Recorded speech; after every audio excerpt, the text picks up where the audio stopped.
vision that is fueling costly climate change while building a strong, sustainable Canadian economy that creates jobs and invests in competitive, decarbonizing world is the key to success in the 21st century. The latest National Inventory Report confirms Canada has bent the curve and is reducing emissions toward achieving the country's 2030 emissions reduction goal. Can the Minister of Environment and Climate Change update Canadians on this progress and the next steps in climate action? Thank my honourable colleague for her question. In fact, the emissions are down in Canada.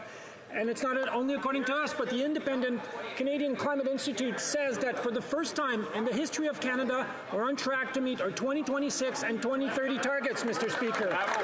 44 million tons less pollution in 2022 than in 2019. That's the equivalent of removing from our roads in Canada 13 million vehicles, which is basically half of our existing vehicles in Canada.